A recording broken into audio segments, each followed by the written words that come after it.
Jamaah,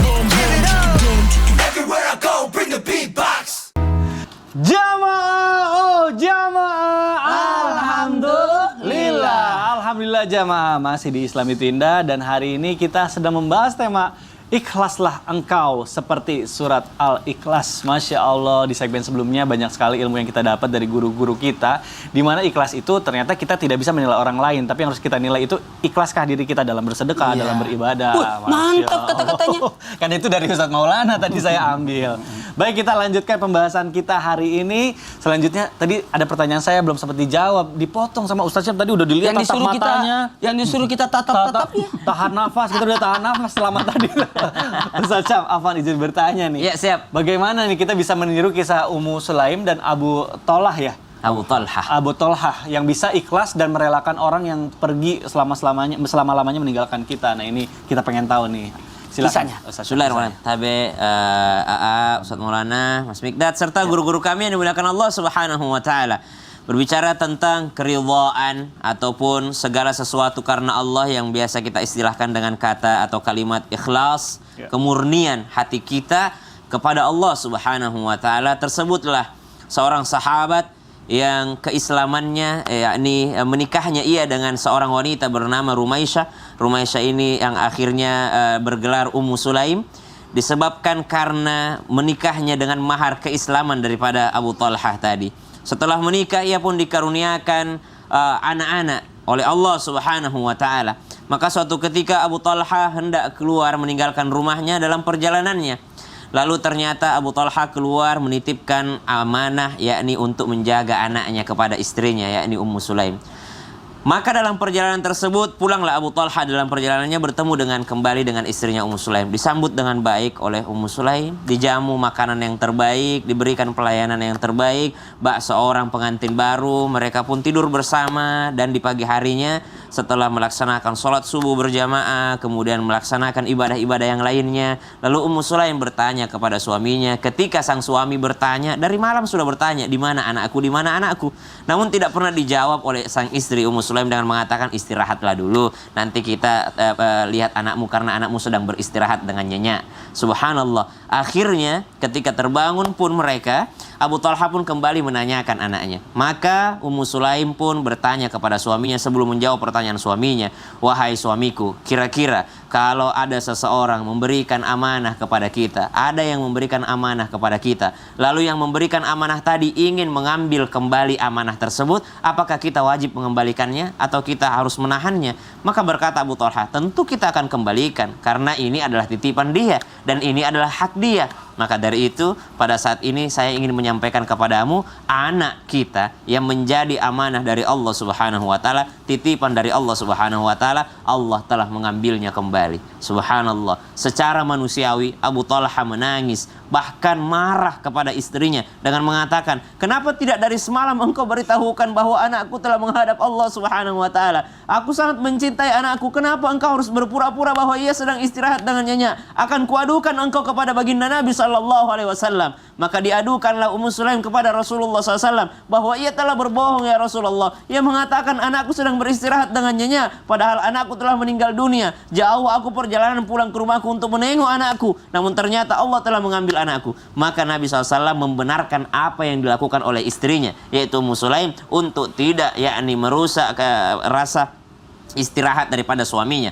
Maka pelajaran apa yang penting untuk kita petik di sini? Di saat mereka mengikhlaskannya, Rasulullah SAW mendoakan agar Allah memberikan keturunan yang menggantikan anak yang telah diambil oleh Allah Subhanahu wa taala. Tergantinya keturunan daripada Abu Tolhah ini menjadi keturunan yang luar biasa yang akhirnya menjadi pejuang-pejuang Islam selanjutnya. Lihat, ketika seseorang bersabar atas ujian Allah Subhanahu wa taala, Allah akan menggantikannya, baik itu di dunia atau Allah gantikan pahala kesabaran nanti di akhirat. Karena orang masuk surga bukan karena sholatnya, bukan karena puasanya, tapi Allah katakan, salamun alaikum bima sabartum, selamat masuk surga karena kesabaran kalian. Sabar dalam menghadapi apapun itu, insya Allah Allah akan menggantinya dengan Jannatul Firdaus. Amin, amin, amin. Ya Allah, ya Rabbal Alamin. Aduh, Masya Allah, kisahnya menyentuh banget di hati ya. Baik jamaah, kita lanjutkan pembahasannya mengenai ikhlas ini nih. Ikhlas seperti surat Al-Ikhlas nih. Afwan izin bertanya lagi nih. ibadah yang dikerjakan itu hendaknya diiringi dengan hati yang ikhlas hanya karena Allah Subhanahu wa taala. Tanpa ada alasan atau dorongan lainnya. Tapi bagaimana nih hukumnya jika kita melakukan ibadah dengan terburu-buru dan terkesan tidak ikhlas karena Allah? Lalu bagaimana caranya agar bisa ibadah yang ikhlas karena Allah? Nah, ini penting banget nih. Mohon penjelasannya, tafadhol. Yang pasti diperintahkan sama Allah. Ya. Wa ma umiru illa liya'budullaha mukhlishina lahuddin. Tidaklah aku perintahkan mereka kecuali untuk beribadah, memurnikan ibadah di dalam agama. Masya Allah. Masya Allah. Jadi memang harus murni, disampaikan Ustadz Syam, disampaikan Ustadz Maulana. Dan hebatnya lagi nih surat Al-Ikhlas ini, di dalamnya tidak ada kalimat ikhlas gitu. Iya. Berarti kan sirul asrar, rahasia di balik rahasia. Maka ada seorang sahabat bertanya kepada Rasulullah, "Ya Rasulullah, berikan aku apa arti ikhlas?" Kata Rasulullah, "Aku tidak bisa menjawab pertanyaanmu. Biar aku bertanya kepada malaikat Jibril." Dan Rasulullah bertanya kepada malaikat Jibril, "Wahai Jibril, sampaikan aku tentang ikhlas, karena sahabatku bertanya tentang ikhlas." "Ya Rasulullah, aku tidak bisa menjawab pertanyaanmu. Karena nanti, tapi jangan khawatir, aku akan bertanya kepada Allah apa itu ikhlas." Dan disampaikan oleh Allah kepada malaikat Jibril, "Sampaikan kepada kekasihku bahwa ikhlas itu adalah sirul asrar, rahasia di balik rahasia. Hanya aku yang tahu tentang bagaimana orang itu melakukan ibadah, dia memang ikhlas lillah karena Allah." Jadi semua harus ada tahapan. Sekali lagi, tahapan untuk mencapai ikhlas itu, di situ ada kesabaran. Kesabaran itu kan menahan diri dari dorongan hawa nafsu. Harus ada tumaninah bahasanya, harus dengan tenang, harus dengan tidak terburu-buru gitu loh. Seperti sholat saja. Bagaimana kita bisa menyempurnakan sholat yang ikhlas itu tadi? Yang pertama, niatnya lillah karena Allah. Kemudian ilmunya seperti apa? Ilmu agamanya. Menjalankan dari rukun sholatnya seperti apa? Mulai dari berdiri, kemudian niat, kemudian takbiratul ihram. Semuanya harus disampaikan, harus dengan tumaninah. Dan bagaimana kita mengucapkan lafaz-lafaz bacaan-bacaan itu harus dengan tartil. Nah, diawali dengan memang dengan ketenangan semuanya untuk sampai kepada ikhlas. Jadi tidak semua harus dengan terburu-buru. Nah, orang yang ikhlas itu biasanya terlihat dari bagaimana caranya orang-orang ini melakukan hal-hal yang tidak tergesa-gesa. Semuanya tenang, semuanya tertata, semuanya teratur gitu loh. Nah, pada saat kita sudah masuk ke wilayah ikhlas apa tidak, kita serahkan saja kepada Allah setelah apa yang kita sudah lakukan.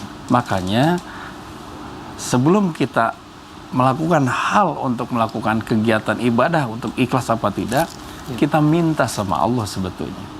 Ya Allah, jadikan ibadah ini ibadah yang kau terima. Ibadah yang sampai kepada keridhaan, ibadah sampai kepada keikhlasan yang hamba lakukan hanya untuk mengharap keridhaan-Mu. Nah, karena doa itu penting. Ad-du'a mukhul ibadah. Doa itu intinya ibadah. Ad-du'a silahul mu'minin. Doa itu senjatanya orang yang beriman. La yaruddul qadha illa du'a. Tidak akan bisa berubah takdir kecuali dengan doa. Takdir kita ditakdirkan sama Allah, ikhlas apa tidak, semoga Allah mentakdirkan kita ini orang-orang yang ikhlas. Amin. Orang-orang yang mukhlis gitu. Mukhlisin gitu. Orang-orang yang memurnikan semuanya hanya lillah karena Allah. Jadi pada saat kita melakukan hal-hal, Allah yang memberikan gerakan. Semuanya pasti dengan ketenangan. Diawali orang yang ikhlas itu, hidupnya akan tenang, hidupnya akan nyaman, dan merasakan hatinya kaya, hatinya lapang. Hatinya penuh dengan kerelaan hati. Karena di dalamnya ada keridhaan yang mengharap keridhaan Allah. Oh, baik. Masya Allah. Baik, kita lanjutkan jamaah. Selanjutnya saya mau ke Ustadz Maulana nih. Iya. Ustadz, Afwan izin bertanya nih. Kan dari tadi kita ngomongin tentang ikhlas, terus juga gimana sih kita supaya diterima amal ibadahnya. Nah, sebenarnya yang pengen saya tanyain, apa sih balasannya jika kita mengerjakan dan menjalankan semua aktivitas penuh dengan rasa ikhlas, pure gitu dari dalam hati gitu. Walaupun memang sulit untuk dijalankan, tapi seperti apa ya supaya kita itu bisa mengikhlaskan atau memanfaatkan keikhlasan hati itu, balasannya tuh apa sih sebenarnya? Ada balasannya. Akbar. Berbicara tentang balasan, tunggu dulu. Ana uhibbuka ya habibi, aku cinta padamu ya Allah. Kata-kata kalimat yang keluar dari sosok wali wanita namanya Rabi'atul Adawiyah. Hanya cinta kepada Allah, tidak kepada yang lain. Ya. Seandainya Allah mencintai dia, kalau dia masuk neraka tidak ada masalah. Oh, hebat banget ya. Jika surga dan neraka. Bagaimana lagunya, Sasa? Tak pernah ada Masihkah kau sujud kepadanya? Gak bisa dinyanyiin Gak ya? boleh saat hak cipta. Matilah kita. Dikat ya tadi ya. Dikat ya. Liriknya kebanyakan. Enggak bisa memang. Nggak boleh juga. Lagunya beliau nggak boleh nyanyi. Boleh kok, itu lagu Chrisye. Dikat ya. Tapi lagunya Chrisye. Iya tidak? boleh kok. Boleh, baiklah. Astagfirullahaladzim. Ada balasannya bagi orang yang ikhlas. Orang yang ikhlas mendapatkan pahala. Ya. Orang yang ikhlas merasakan ketenangan. Ketenangan. Orang yang ikhlas ibadahnya lancar. Amin. Hebatnya orang ikhlas ini berpahala, ketenangan, ibadahnya lancar. Ya. Sehingga orang-orang yang ikhlas itu bersifat pemaaf. Ya. Orang yang ikhlas itu tidak mudah marah. Kayak saya gitu. Asik. Beda ya. Orang yang ikhlas itu disenangi orang. Karena kenapa? Ketika dia ikhlas, maka jauhlah dia dari sifat kotor. Ya. Yang mana sifat kotor?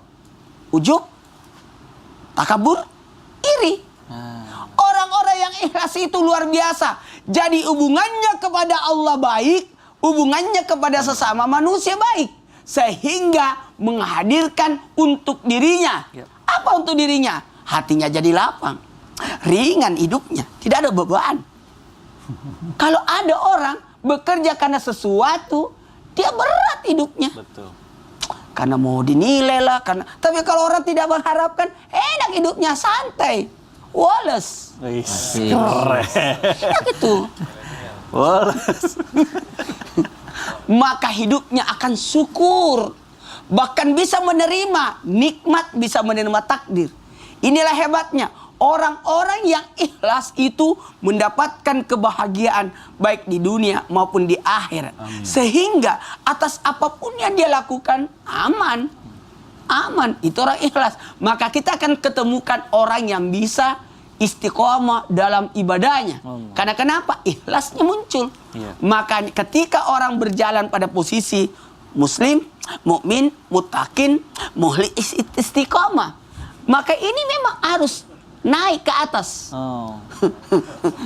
Muslim, mukmin, muttaqin, mukhlis, istiqamah. 2, 3. Muslim, mukmin, muttaqin, mukhlis, istiqamah. Itu. Susah. Temponya yang susah. Temponya susah. Masya Jadi Allah. harus istiqamah di sini. Maka kita akan ketemukan ada orang bekerja sampai puluhan tahun, 20 tahun. Iya. Kenapa? Ikhlas dia. Karena nggak ada pilihan. Bukan itu sih. Karena nggak ada pilihan lagi. Enggak juga sih. Jadi orang ikhlas itu continue. Ush. To be continue. Bersambung dah. Emang konsepnya suka disalah-salahin kalau Ustadz Maulana. Sengaja itu konsepnya. Dan itu luar biasa. Enaknya hidup ikhlas. Ayo. Ikhlas nonton, ikhlas ibadah. Saya salut kepada orang-orang yang ikhlas itu. Kenapa? Karena mereka sudah menata dirinya. Iya. Menata hidupnya. Hubungannya kepada Allah baik. Hubungannya kepada sesama manusia juga baik. Iya. Sehingga hidupnya jadi plong. Masya Allah. Tenang. Tenang. Awas jatuh. Untung saya pegangin. Maka hiduplah sesuai dengan keikhlasan itu. Sehingga kita aman. Tidak menzalimi, tidak dizalimi, dan tidak berharap balasan dari manusia. Ana uhibbuka ya habibi. Kita tidak berharap dari manusia. Bersandarlah kepada Allah, tidak bersandar kepada manusia. Berharaplah kepada Allah, tidak berharap selain daripada Allah. Karena kita berharap kepada selain Allah, engkau akan kecewa. Allah. Engkau akan kecewa. Maka sekarang nilai-nilai sekolah sudah dihilangin kan? Iya, betul. Ya, sekali. kenapa? Karena orang nanti, karena bisa jadi dia pintar, tidak pintar di sisi ini, Iya. tapi bisa jadi pintar di sisi A. Betul. Iya, karena jangan ngajarin ikan menilai nilai kecerdasan itu tidak dilihat dari pintarnya memanjat. Iya. Sama kasihan itu ikan nggak bisa manjat ya. Baik. Masya Allah, luar biasa. Jadi banyak sekali ya sebenarnya balasan dari orang-orang yang Banyak. ikhlas itu. Kalau ya. kita mau bahas balasan orang ikhlas itu banyak, tapi kalau kita mau cari balasan juga nggak boleh juga, kan harus ikhlas. Baik. Waduh, Masya Allah. Intinya kita mengharapkan ridho Allah aja supaya Allah ridho kita masuk surga ya. Ya, Masya siap. Allah. Terima kasih Ustadz Maulana penjelasannya. Baik, jamaah Islam itu indah yang dirahmati Allah. Masya Allah, ini udah banyak sekali pertanyaan yang ingin dijawab oleh guru-guru kita. Makanya sekarang langsung aja kita masuk ke segmen Tanya Dong Ustadz. Kami semua tanya dong Ustadz. Masya Allah, tabarakallah. Waduh, nabrak lagi. Luar biasa. Seminggu rusak ini. Nabrak Masya mulu. Allah. Aku ngambil. Susah banget. Tuh kan, bisa-bisanya. Ini malah nambah-nambah. Coba Ustadz. Oh, ditidurin kayak bayi kali ya Ustadz. Ya Allah, goyang dia. Waduh. Iya, terima makasih kasih mobil pengantar surat. Masya Allah, zaman sekarang ada aja Namanya inovasi. Kreatif Islam Tindak. Ah, itu dia. Kreatif banget. Selalu mencari inovasi ya. Besok helikopter turun ke sini. Baik, kita iya, boleh bacakan juga lah. Pertanyaan pertama nih dari jamaah melalui surat. Mungkin nih kira-kira dari siapa yang ingat? Ayo nih, Masya Allah. Oke, kita baca dari Solok. Waduh, 12 September 2022. Assalamualaikum Ustadz. Bacaronyo biar ikhlas kak. Waduh. Mohon izin, aku ada urusan. Ini harus ada translatornya nanti di sini ya. Aduh, mohon maaf Mungkin nih ya. bisa baca. Bisa bahasa Padang apa bahasa Sunda? Baik, kita lanjutkan dulu deh. Mohon maaf ya. Ini bagi yang ngerti kalau saya salah-salah mengucapkannya. Bak caranyo biar ikhlas kak suami yang agah pitih balajo bulanan pas-pasan Ustad. Malah kadang-kadang awak keakan bini yang boros dak pandai bak imidah. Dak pandai ma atut pitih doh. Kadang suko sakit hati awak deknyo Ustad. Di katoan mode itu dek laki awak. Asli sakit hati wa Ustad. Ada dak tipsnyo Ustad dalam Islam biar awak sebagai manusia kok gampang ikhlas. Wah. Saya telepon dulu nih ya. Saya ada host. Kita ada orang Padang kan? Iya nih harusnya nih. Siapa Ustaz? Ini saya telepon dulu. Siapa? Ustaz Syam. Ini pertanyaannya saya serahkan sama Ustaz Syam.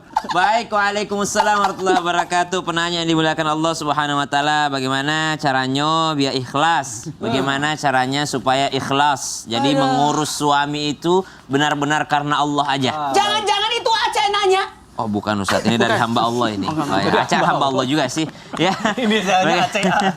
Bagaimana caranya agar ikhlas mengurus suami, sedangkan suami ini seakan-akan menuduh bahwa saya ini tidak bisa mengatur uang, tidak bisa mengatur ekonomi. Saya dikatakan seorang wanita yang boros, tidak pandai dalam mengatur ekonomi daripada keuangan rumah tangga. Subhanallah. Yang pertama, niat menikah itu adalah karena ibadah, tanpa bermaksud menggurui ataupun mengajari. Yang menonton Islam itu indah banyak sekali daripada senior-senior kami yang rumah tangganya sudah berpuluh-puluh tahun, bahkan sudah dikaruniakan cucu. Subhanallah. Bahkan ada yang sudah punya cicit masih menonton Islam itu indah. Alhamdulillah. Maka subhanallah, niat karena ibadah, niat menikah itu karena Allah Subhanahu wa taala. Dari niatnya saja sudah karena Allah Subhanahu wa taala, maka apapun yang terjadi di dalamnya adalah karena Allah Subhanahu wa taala. ضرب الله مثلا للذين آمنوا امرأة فرعون إذ قالت رب ابن لي عندك بيتا في الجنة ونجني من فرعون وعمله ونجني من القوم الظالمين.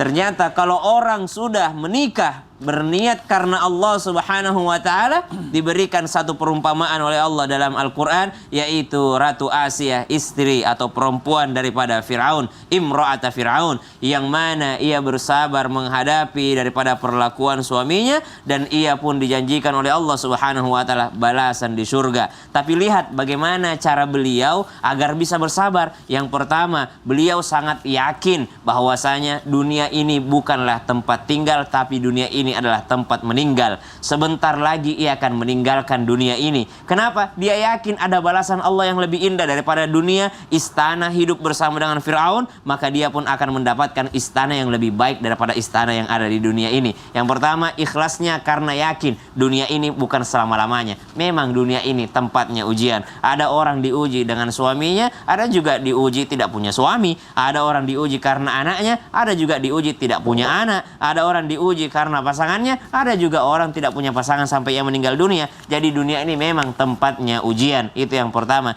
Yang kedua, bagaimana caranya bisa ikhlas karena Allah Subhanahu wa taala? Ingatlah, di atas ujian kita masih ada ujian yang lebih daripada kita. Nabi Ayyub alaihi salam diuji oleh Allah Subhanahu wa taala, ditinggalkan oleh hartanya, ditinggalkan oleh anak-anaknya, ditinggalkan oleh masyarakat, dikucilkan. Namun ada seorang wanita yang setia bersamanya, meskipun pada akhirnya wanita ini pun pergi meninggalkannya, sehingga dihukum oleh Nabi Ayyub alaihi salam. Namun apa yang dikatakannya? Anni massaniyad-dhurru wa anta arhamur rahimin. Saya merasakan kesusahan ya Allah, tapi Engkau Maha Pengasih, Maha Penyayang. Sangat manusiawi ketika seorang manusia mengeluh kepada sesama manusia. Namun yang tidak boleh adalah ketika dia mengeluh justru menyalahkan takdir dan berburuk sangka atas takdir Allah Subhanahu wa taala. Tetaplah berbaik sangka atas keputusan Allah Subhanahu wa taala. Mungkin mudah kami mengucapkannya, namun ketika ibunda ataupun yang bertanya tadi mengamalkannya, mudah-mudahan Allah bisa menggantikan dengan sesuatu yang lebih indah. Kalau tidak di dunia, Allah akan menggantikannya sesuatu yang jauh lebih indah di Jannatul Firdaus, insya Allah. Jadi saya nggak usah telepon Aca ya. Nggak usah Ustaz, kenapa? Udah tahu kan? Pertanyaannya. Aduh, astagfirullahaladzim. Kalau aku jadi Apa dia, sih? kesel banget deh. Nggak boleh, harus bersabar, nggak boleh Aku lagi begitu. baca pertanyaan dari medsos. Ya Allah, ngeselin banget. Dede kasih jasi papa ye deh. Masih tahu nggak kesedih itu ya. Cuma tahu aku baca ya. Tuh kan, Ustadz juga emosi kan bacanya. Jangan dicobain. Ini bahaya. Ustadz udah sabar dulu. Tahan, tarik nafas dulu. Aku juga tarik nafas dulu karena ini emosi banget nih pertanyaan. Ya Allah, kasihan banget. Baik jamaah, nanti kita akan kasih tahu apa yang bikin kita emosi. Tapi tetap di Islam itu indah. Jamaah, oh jamaah, alhamdulillah. Emosi kan? Aku juga emosi banget.